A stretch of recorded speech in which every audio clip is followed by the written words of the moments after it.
எனதருமை Mars media நேயர்களே, உங்கள் எல்லாருக்கும் ஜோதிட குருஜியின் இனிய வணக்கங்கள். எல்லாருக்கும் எல்லா நலமும் வளமும் கண்டிப்பாக கிடைக்கணும், பிரச்சனைகள் குறையணும் அப்படின்னு சொல்லிட்டு இந்த பதிவு நான் ஆரம்பிக்கிறேன். இந்த பதிவுக்கு போகிறதுக்கு முன்னாடி நம்ம சேனலை சப்ஸ்கிரைப் பண்ணலைன்னா சப்ஸ்கிரைப் பண்ணிக்கோங்க. ஏன் அப்படின்னா நாங்கள் போடுற பதிவுகள் உங்களுக்கு உடனே கிடைக்கும். அடுத்து உங்களோட கமெண்ட்ஸில் உங்களோட சந்தேகத்தெல்லாம் கேளுங்க. உங்களோட சந்தேகத்தை தினப்பலன் கொடுக்குறோம்ல, அதுலேயே உங்களுக்கு நாங்கள் கொடுக்குறோம். பதிவை நீங்கள் கமெண்ட்ஸ் கொடுங்க, உங்கள் கேள்விக்குண்டான பதிலை நான் உங்களுக்கு தினப்பலனில் கொடுத்துட்றேன். நீங்கள் டெய்லி தினப்பலன் பார்க்கும்போதே உங்களோட சந்தேகத்துக்கு உண்டான விட உங்களுக்கு கிடச்சிரும். லைக் பண்ணுங்கள் இந்த பதிவை பார்த்துட்டு, அது எங்களுக்கு ரொம்ப ஒரு ஹெல்ப்ஃபுல்லாக இருக்கும், உத்வேகத்தை கொடுக்கும்.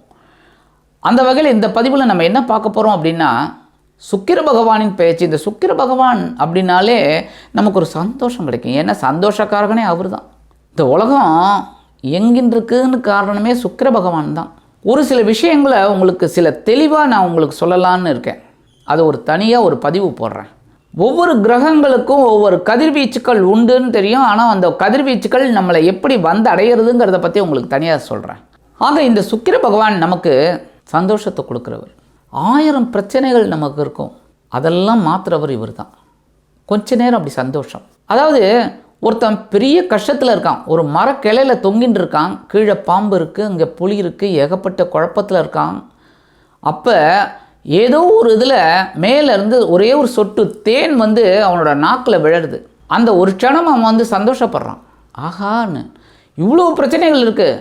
அந்த கிளையை விட்டுட்டான் அப்படின்னா கீழே விழுந்து பாம்புக்கு இரையாகணும், சரி இந்த பக்கம் வந்தால் புலிக்கு இரையாகணும், இவ்வளோ கஷ்டங்கள் இருக்குது. ஆனால் அந்த ஒரு துளி தேன் அவனுக்கு சந்தோஷம். அந்த துளி தேன் தான் சுக்கிர பகவான். அதுக்கப்புறம் அவன் மீண்டு வர்றது அடுத்தது, அது பகவானோட கையில் இருக்குது.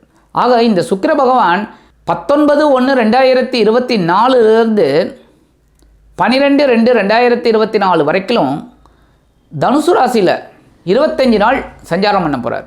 ஏன்னா சூரிய பகவானுக்கு மிக அருகில் இருக்கக்கூடிய கோள் சந்திரன், நிலா. அடுத்தது பக்கத்தில் இருக்கிறது புதன். டக்குன்னு ஒரு 15 நாள் 20 நாள் டக்குன்னு மாறின்னு இருப்பார். சில சமயம் அஸ்தங்கம் ஆகிடுவார். ஏன்னா சூரியனோட ஒளியை வாங்கிட்டு அஸ்தங்கம் ஆகிடுவார். அடுத்தபடியாக சுக்கிர பகவான். இந்த சுக்கிர பகவான் நமக்கு அற்புதமான ஒரு பலன்களை கொடுத்துட்டே இருப்பார். அவர் தான் மாதம் வர்றவர், மாறிகிட்டே இருக்கிறவர். அந்த வகையில் இந்த சுக்கிர பகவான் 25 நாட்கள் தனுசு ராசியில் இருந்துட்டு நம்மளுக்கெல்லாம் என்னென்ன பலாபலன்களை ஒவ்வொரு ராசிக்கும் கொடுக்க போகிறாருங்கிறத பற்றி நம்ம இப்போ தெளிவாக பார்ப்போம். பதிவுக்கு போகலாமா? எனதருமை விருச்சிக ராசி நேயர்களே, இந்த பதிவில் நம்ம சுக்கிர பகவானின் அற்புதமான ஒரு பயிற்சியை பார்க்க போகிறோம். இந்த சுக்கிர பகவான் பொழுதுபோக்குக்காரகன், சந்தோஷக்காரகன். அதாவது நம்மெல்லாம் எவ்வளோ பிரச்சனைகளில் சிக்கி தவிச்சுக்கிட்டு இருக்கோம்.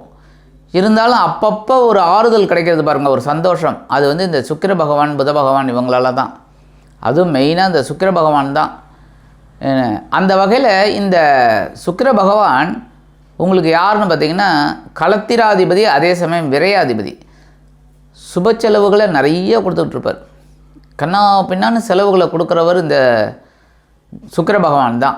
அதே மாதிரி களத்திரம் அப்படின்னா கணவன் மனைவி நண்பர்கள் இது மூலமாக சந்தோஷம் கிடைக்கிறதுக்கு இந்த சுக்கிர பகவான் தான் காரணம். இந்த களத்திராதிபதியும் விரையாதிபதியுமான இந்த சுக்கிர பகவான் இதுவரைக்கும் உங்களுக்கு ஜென்மராசியில் இருந்துக்கிட்டு ஓரளவுக்கு கொஞ்சம் நல்ல பலன்களை கொடுத்துட்டு இருக்கார். இல்லைன்னுலாம் சொல்ல முடியாது, ஓரளவுக்கு சந்தோஷம் இருந்திருக்கு. சில நேரங்களில் சில பிரச்சனைகள் இருந்தாலும் சந்தோஷத்துக்கு குறைவே இல்லை. அந்த வகையில் இந்த சுக்கிர பகவான் ஜென்மராசியை விட்டு விலகி தனவாக்கு குடும்பஸ்தானமாகி 2ஆம் இடத்துக்கு வரப்போகிறார். தனுசு ராசி அற்புதம். குருவோட இடத்துல சுக்கிர பகவான் வரார். தேவகுரு இடத்துல அசுரகுரு வரப்போகிறார். அற்புதமான பலன்களை உங்களுக்கு கொடுக்க போகிறார். 2ஆம் இடம் அப்படிங்கிறதுனாலே குடும்பத்தில் சந்தோஷம் இருக்கும். கணவன் மனைவி அப்படிங்கும்போது ஒற்றுமை கண்டிப்பாக இருக்கும். வாக்கு அப்படிங்கும்போது உங்களோட வாக்கு, நீங்கள் யாருக்கெல்லாம் என்னென்ன உறுதிமொழி கொடுத்தீங்களோ அதெல்லாம் அற்புதமாக செஞ்சு முடிப்பீங்க. அடுத்தபடியாக குடும்பஸ்தானம் அற்புதமாக இருக்கிறதுனால சுபகாரிய நிகழ்ச்சிகள் நடைபெறுவதில் இருந்து வந்த தடை தாமதங்கள் விலகும். சில பேருக்கு பார்த்திங்கன்னா விலை உயர்ந்த பொருள்லாம் வாங்கக்கூடிய ஒரு வாய்ப்புகள்லாம் கிடைக்கும். அதேமாரி வீட்டுக்கு தேவையான ஒரு அத்தியாவசிய பொருட்கள் திடீர்னு போன வாரம் ஃப்ரிட்ஜ் ரிப்பேர் ஆகிருக்கும், இல்லை டிவி ரிப்பேர் ஆகிருக்கும், டக்குன்னு வாங்கிறதுக்கு உங்களுக்கு இந்த காலகட்டம் உச்சிதமாக இருக்கும். அற்புதமாக வாங்கிடுவீங்க. ஏன்னா ஒரு வருமானம் வரும், அதை வச்சு நீங்கள் டக்குன்னு இந்த பொருட்களெல்லாம் வாங்கக்கூடிய ஒரு யோகம் கண்டிப்பாக இருக்குங்க. அதேமாதிரி இந்த வெளியூர் இல்லை வெளிநாடு போய் படிக்கணும் இல்லை உத்தியோகம் பார்க்கணும் அப்படின்னு நினைக்கிறவங்களுக்குலாம் இது அற்புதமான ஒரு காலகட்டம். அதேமாரி வெளிநாட்டில் இருக்கிறவங்க வீடு மனை அங்கேயே வாங்கணும் அப்படின்னு திட்டம் போட்டிருந்தீங்கன்னா அற்புதமாக நிறைவேறும் எடுக்கிற காரியங்கள். அதேமாதிரி உத்தியோகத்தில் இருக்கிறவங்களுக்கெல்லாம் பார்த்திங்கன்னா ரொம்ப பொறுமைசாலிகள், வேகமாக வேலை செய்வீங்க, ஆனாலும் ஒரு விஷயத்தை திட்டம் போட்டு செய்வீங்க விருச்சிக ராசிக்காரர்கள். அதனாலே உங்களுக்கு இந்த உயர்வுகள்லாம் கண்டிப்பாக இப்போ கிடைக்கிறதுக்கு வாய்ப்புகள் இருக்குங்க. இந்த பதவி உயர்வு, சம்பள உயர்வு இதெல்லாம் இப்போ கிடைக்கிறதுக்கு வாய்ப்புகள் இருக்குங்க. தொழில் வியாபாரம் அப்படின்னு பார்த்திங்கன்னா எப்போவுமே ஒரு தொழிலில் வந்து பார்த்திங்கன்னா அதிகப்படியான லாபம் கிடைக்கிறதுக்கும் சுக்கிர பகவான் தான் காரணம், அதிகப்படியான நஷ்டம் கிடைக்கிறதுக்கும் சுக்கிர பகவான் தான் காரணம். மனசில் ஒரு சந்தோஷத்தை கொடுக்குறவர். அதனாலே இந்த தொழில் வியாபாரம் அற்புதமாக நடைபெறும். சிலருக்கு பார்த்திங்கன்னா புதுசாக தொழில் தொடங்கலாம் அப்படிங்கிற ஒரு எண்ணமெல்லாம் இப்போ ஏற்படும். முக்கியமாக பார்த்திங்கன்னா இந்த குரு பகவான் உங்களுக்கு பகை ருண ரோகஸ்தானமாகி 6ஆம் இடத்துல இருக்கார். 6ஆம் இடம் அப்படிங்கும்போதே உடல் ஆரோக்கியத்தில் கொஞ்சம் கவனமாக இருக்கணும். ஏன்னா அவர் கொஞ்சம் அப்படி இப்படி இருக்கிறதுனால அசுரகுரு உங்களுக்கு வலிமையாக இருக்கார், தேவகுரு கொஞ்சம் இப்படி இருக்கிறதுனால கவனமாக இருக்கணும்.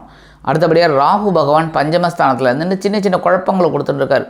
ஒரு தெளிவு இருக்குது அப்படின்னாலும் சில நேரங்களில் பார்த்திங்கன்னா மனசு கொஞ்சம் அலப்பாஞ்சின்னு இருக்கிற மாதிரி சிச்சுவேஷன். ஆனால் இதெல்லாம் முறியடிக்கக்கூடிய ஒரு வாய்ப்பை கேது பகவான் உங்களுக்கு லாபஸ்தானத்தில் இருந்துட்டு கொடுப்பார்.